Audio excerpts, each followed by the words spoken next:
Salve, salve, meus queridos, professor Zanin. Hoje aqui para falar de um assunto de certa forma polêmico, a chuva ácida. Existem alguns problemas ambientais que estão associados especificamente a um grupo de substância que nós estudamos nas funções inorgânicas, que são os óxidos. Essas substâncias, normalmente presentes de forma natural, geram efeitos que, quando intensificadas as suas quantidades, também intensificam esses efeitos. E desta forma, isso passa a ser um problema ambiental. Então, eu dividi em 3 aulinhas esse assunto para que a gente possa compreender definitivamente cada um desses problemas possivelmente gerado pela ação humana, beleza? Então, o primeiro probleminha que eu estou colocando, que eu estou linkando aqui para a gente discutir, é a chuva ácida, beleza? Bora lá, então, estudar um pouquinho sobre a chuva ácida. Bom, primeira coisa, né? O que seria chuva ácida? Quimicamente falando, o termo chuva ácida não é muito apropriado, visto que praticamente em todo lugar do planeta a chuva é naturalmente ácida. O que a gente entende como ácida? Tomando um pH neutro, quer dizer, uma medida que nós temos para acidez igual a 7, e qualquer valor inferior a 7, alguma coisa que seja ácida, uma solução que seja ácida, a chuva naturalmente tem um pH de aproximadamente 5,6. Isso praticamente em todo o planeta, porque existem variações, eu vou mostrar por que existem variações, até para mais e até para menos, beleza? Mas mesmo assim, isso seria de forma natural. Porque naturalmente a chuva é ácida, então quimicamente o termo nem é muito correto quando associado a um desastre, a um problema ambiental, porque quimicamente toda chuva é naturalmente ácida.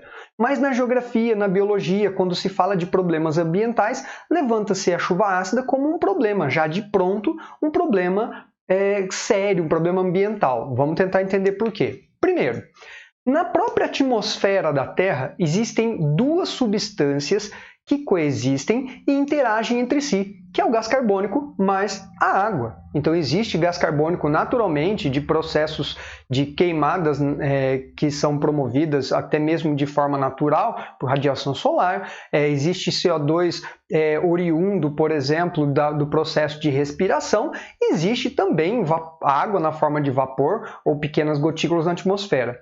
Acontece que isso aqui é um óxido ácido, e a gente estudou nos óxidos que todo óxido ácido reage com a água e forma um ácido. Então, naturalmente, a atmosfera terrestre ela é levemente ácida, não é muito agressivo, nós nos adaptamos a esta acidez, ela é naturalmente ácida pela presença do gás carbônico e da água quase que de forma homogênea em todo o planeta, de forma natural, por causa do ácido carbônico. O ácido carbônico, como é um ácido instável e fraco, ele se decompõe formando gás carbônico e água. Existe um equilíbrio químico aqui que faz com que essa acidez não se modifique muito.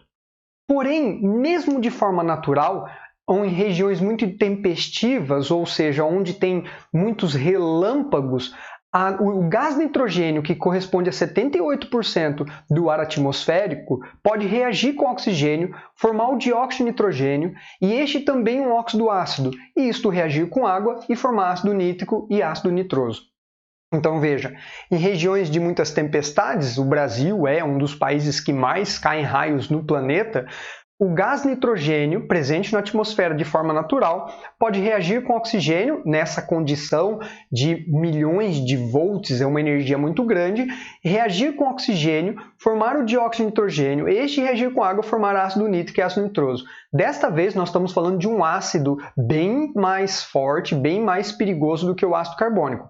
Mas é óbvio que isso aqui aconteceria em regiões tempestivas, em momentos de tempestades. Mas isso, como em todo o planeta neste momento deve estar tendo alguma tempestade, está aumentando a acidez, ou seja, diminuindo o pH da chuva naturalmente.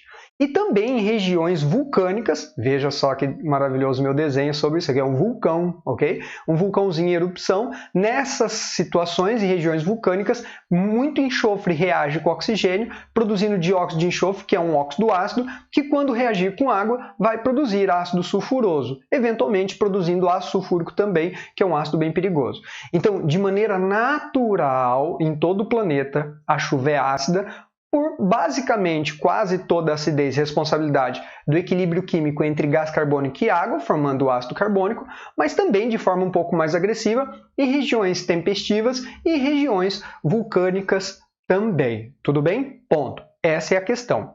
Porém, como eu disse, é sabido já que quando se pronuncia o termo chuva ácida, todo mundo já imagina em um desastre, imagina já em alguma coisa muito perigosa. Por quê? Porque existe a ação humana intensificando esta acidez, aumentando essa acidez, ou seja, diminuindo o pH. Como que nós fazemos isso? Quando que a gente considera essa chuva, então, efetivamente ácida ou como algo realmente problemático para a natureza e para nós mesmos? Quando o pH for menor do que 4,5. Então, toda chuva que tem uma precipitação com um pH menor do que 4,5, nós consideramos que ela é ácida. Lembre-se, quimicamente, toda chuva é ácida de forma natural, mas quando se usa o termo, por exemplo, na geografia, na biologia, levantando questões ambientais, o professor está falando de uma acidez inferior a 4,5 e isso realmente passa a ser um problema de ordem ambiental. Como que nós fazemos isso? Como que deste valor de pH, que há milhões de anos existe na nossa atmosfera em função desses acontecimentos naturais, nós fizemos com que esse pH fosse menor do que 4,5. Há registros de chuvas com pH igual a 2, 2,5, 3, mais ácidos do que, por exemplo, um refrigerante do tipo cola, um refrigerante ácido, vinagre, ou seja, é uma acidez realmente acentuada, um pH, por exemplo, igual a 2. Como que nós fazemos isso? Através, normalmente, e a maior parte dessa acidez acentuada por causa da queima de combustíveis fósseis, como gasolina, querosene, óleo diesel e assim por diante. Esses combustíveis, além de aumentar a quantidade de CO2, mas tudo bem, está gerando um equilíbrio com ácido fraco, contém muitas vezes em sua estrutura nitrogênio, por causa da combustão com o ar, e também enxofre. E isso promove essas duas reaçõezinhas aqui, não mais de forma natural, e eu vou mostrar isso para vocês. Bom, então quando queimamos combustíveis fósseis, duas reaçõezinhas fundamentalmente ocorrem. Primeiro, nós temos o enxofre presente nos combustíveis reagindo com oxigênio formando dióxido de enxofre. O dióxido de enxofre com excesso de oxigênio, porque na câmara de combustão, por exemplo, de um veículo, imagine o motor de um veículo, lá está entrando oxigênio juntamente com nitrogênio do ar atmosférico, e isso está promovendo a combustão do dióxido de enxofre, quer dizer, o SO2 reage ainda com oxigênio, formando trióxido de enxofre. Este cara aqui, tanto dióxido quanto trióxido reagem com água, mas eu estou colocando em evidência o trióxido pela sua efetividade, pelo seu poder de gerar com água o ácido sulfúrico, Dessa vez, não mais um ácido fraco, um ácido extremamente forte e perigoso, diminuindo significativamente a acidez, diminuindo significativamente o pH da chuva, consequentemente, aumentando a sua acidez, beleza? Lembre-se que aquele pH é uma notação, é um cologaritmo de base 10. Para você que já estudou os equilíbrios químicos, nós aplicamos o cologaritmo, ou seja, o menos log na concentração de H+, para determinar aquele valor de pH. Então, como é um log de base 10, cada unidade de pH significa 10 vezes. Então, por exemplo, um pH 5, um pH 5. Um pH 4 significa que é 10 vezes mais H+. Cada unidade, 10 vezes. 2 unidades, 100 vezes. 3 unidades, 1000 vezes maior a concentração de H+, tá certo? Então, outra possibilidade é que na câmara de combustão, quando então você queima os combustíveis fósseis, você está reagindo com oxigênio, obviamente, mas o nitrogênio também presente nessas estruturas vai formar o monóxido de nitrogênio, que vai reagir com calor na presença de oxigênio, formando dióxido de nitrogênio. Este vai reagir com água, formando ácido nítrico e ácido nitroso. Aquilo que acontece naturalmente na atmosfera também, em função de energia, de calor, de pressão na câmara de combustão, por exemplo, de um veículo, também vai gerar ácido nítrico e ácido nitroso. Então, dessa vez, não mais, né, de forma natural, ou seja, uma ação humana queimando combustíveis fósseis, nós intensificamos a acidez, ou seja, aumentamos a acidez e diminuímos, consequentemente, o pH para baixo de 4,5 ali, quando a gente considera o termo chuva ácida, beleza? Lembrando, o ácido fúrico é um ácido muito perigoso, muito corrosivo, tem um poder desidratante muito grande, e o ácido nítrico também tão perigoso quanto, beleza? Tá, mas quais são as consequências dessa acidez excessiva? Bom, primeiro, nós vamos ter a interação entre esse ácido, esse excesso de ácido da chuva, com os metais. Então, a maior parte dos metais interagem com os ácidos, menos os metais nobres, como ouro, platina, prata, etc. Mas o ferro, por exemplo, que estrutura pontes, edifícios, né? Toda a estrutura de concreto, ela tem basicamente metal no meio para dar certa maleabilidade. Então, essa água da chuva, ao se infiltrar, ela vai interagir com essas estruturas metálicas, corroendo e, obviamente, né, abalando essa estrutura de concreto por essa questão. Imagine uma ponte, então, né? Dezenas de anos lá, a chuva caindo de forma ácida, infiltrando, chegando até os metais e corroendo eles lá dentro, ok? Bom, então esse aqui é um problema. Outro problema é a corrosão de carbonatos. O próprio concreto contém carbonatos, mármore, né, estruturas, até mesmo pensa lá, as esfinges, né, estruturas históricas, como as pirâmides, que contêm carbonatos. Os carbonatos reagem com ácidos, produzindo gás carbônico e água. É o princípio desses efervescentes estomacais, né, desses antiácidos estomacais.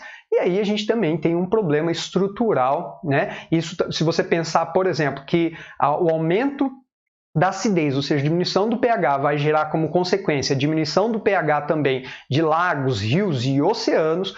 Parte das estruturas de animais, carcaças especialmente, são formadas a partir de carbonatos, né? E isso faz com que a gente tenha um problema gravíssimo nessas estruturas biológicas, beleza? Recifes, corais, tem carbonatos nessa estrutura e a gente tem um problema com isso aí. Bom, o aumento de íons metálicos no solo e na água. Então, por exemplo, o excesso de acidez faz com que aumente a liberação de íons, especialmente pensa no alumínio. O íon alumínio é realmente um problema para fixação de raízes de árvores, então você vai ter problema em florestas. Para nós mesmos, existem estudos que relatam o aumento da concentração de alumínio, né, na nossa ingestão com Alzheimer. Então, tipo, aumentar a concentração de íons metálicos na água que nós consumimos, né, ou em solos, vai, por exemplo, gerar um problema muito grave, especialmente em florestas e especialmente problemas na nossa saúde, tá certo?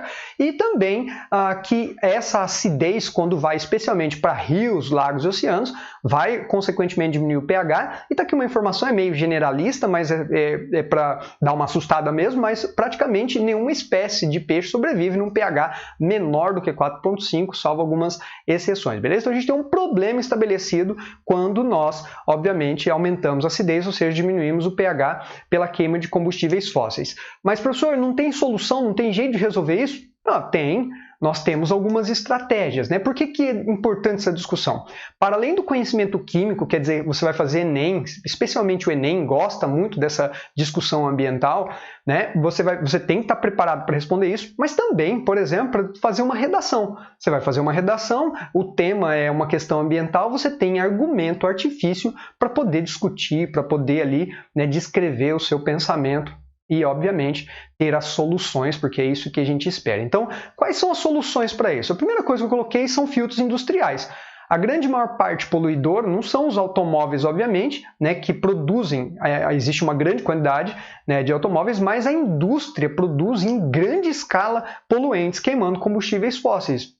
Então, filtros industriais seriam imprescindíveis, filtros que absorvessem esses óxidos, né, impedindo que ele fosse para a atmosfera. Então, a gente pode fazer filtros de carbonatos, porque vai reagir ali, carbonatos umedecidos, né, filtros metálicos que vão interagir com esses óxidos e, consequentemente, inibir ou diminuir bastante esse problema. Segundo, catalisadores mais eficientes.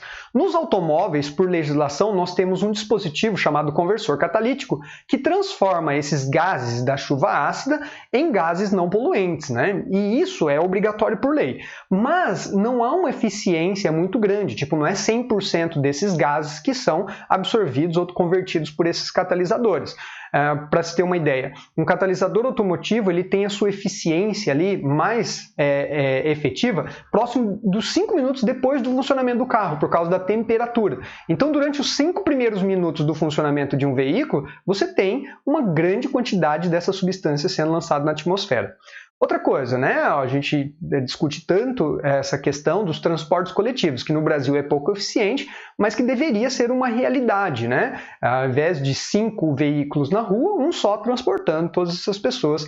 Então, metrôs, né? Especialmente metrô seria uma coisa interessante aí, especialmente os elétricos. E por falar em elétrico, obviamente que eu acho que mais efetivo seria combustíveis alternativos. Então, a gente tem uma gama de combustíveis de alternativas à queima de combustíveis fósseis. Eu sei, talvez você nunca tenha pensado nisso, mas tem que parecer um absurdo, né?